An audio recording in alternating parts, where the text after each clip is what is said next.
Hey guys, welcome back to my channel. আজ আমরা বানাবো আম মাখা। সবসময় তো আমরা একই স্টাইলের আম মাখা খেয়ে খেয়ে বোর হয়ে গেছি। তো আজকে একটু অন্যভাবে আম মাখাটা বানাবো, মাটির জিনিসে। তো আম মাখাটা বানানোর জন্য প্রথমে তো দেখলে আমি আমগুলো পেড়েই এনেছি। পরে বাড়ির গাছ থেকে লেবুও পেড়ে নিলাম। তারপরে কি আমগুলো ভালো করে ধুয়ে নিতে হবে। আমগুলো ধুয়ে নিয়ে ভালো করে পিস পিস করে কেটে নেব। আমি আমগুলো কাটতে থাকি আর তোমাদের বলে দিই আমি আম মাখার জন্য কী কী নিয়েছি। নিয়েছি সাদা লবণ, বিট নুন, লেবু, শুকনো লঙ্কা পোড়া আর চিনি। এটিও কিন্তু আমাদের অনেকদিন আগে থেকেই বানানো ছিল। দেখলাম সবাই এখন কিছু না কিছু মাখা ভিডিও বানাচ্ছে, তাই ভাবলাম আমিও তোমাদের সাথে এই ভিডিওটা শেয়ার করি। অসময়ে আম মাখা দেখে আমার মতো তোমাদেরও জিভে জল চলে আসবে, তাই ভিডিওটা তোমাদের সাথে শেয়ার করেই দিলাম। দেখো আমগুলো তো আমার প্রায় কাটা হয়ে গেল।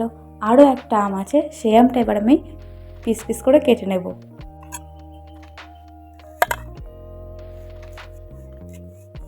দেখতেই পেলে ওই আমটা আমার কাটা হয়ে গেছে। এবার এই আমগুলো আমি হাঁড়িটার মধ্যে দিয়ে দিলাম। আর এবার কেটে নিচ্ছি লেবুটা। লেবুটাও কিন্তু আমি পুরোপুরি ইউজ করব আম মাখার মধ্যে, তাহলে খুব সুন্দর একটা সেন্ট আসবে। চলো তাহলে মাখাটা করা যাক। প্রথমে আমি সাদা লবণটা দিয়ে দিলাম, তারপরে বিট লবণটাও দিয়ে দিলাম। তো আগেই তোমরা দেখেছিলে যে আমি লেবু কেটে রেখেছি, তো সেই লেবুটাকে আমি ভালো করে দিয়ে দিলাম। তারপরে যে চিনি আছে পরিমাণ মতো অল্প একটু চিনি দিলাম, বেশি টকে চিনি ভালো লাগে না। তারপরে যে শুকনো লঙ্কাটা ছিল পোড়া, সেই শুকনো লঙ্কা পোড়াটার মধ্যে হালকা একটু লবণ দিয়ে দিলাম, দিয়ে ডোলে হাঁড়িটার মধ্যে দিয়ে দেবো। দিয়ে ওই যে আমার হাতের সরাটা দেখতে পাচ্ছ, ওই সরাটাই আমি হাঁড়ির ওপরে দিয়ে ভালো করে হাঁড়িটাকে ঝাঁকানাকা দিয়ে নিচ্ছি। অনেকক্ষণ ধরে দিতে হবে, তাহলে ভালোভাবে মাখা হয়ে যাবে আমটা। এবার তোমরা দেখতেই পাচ্ছ লুকটা কতটা সুন্দর লাগছে। এবার ওই সরাটার ওপরে আমি আমগুলো দিয়ে দেবো। এবার চলো টেস্ট করে বলার পালা, খেতে কেমন হয়েছিল।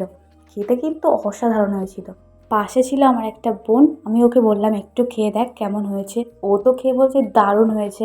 তোমাদের যদি ভিডিওটা ভালো লাগে তাহলে অবশ্যই লাইক, কমেন্ট অ্যান্ড সাবস্ক্রাইব করে দিও। আবার দেখা হবে নতুন একটা ভিডিওতে। বাই।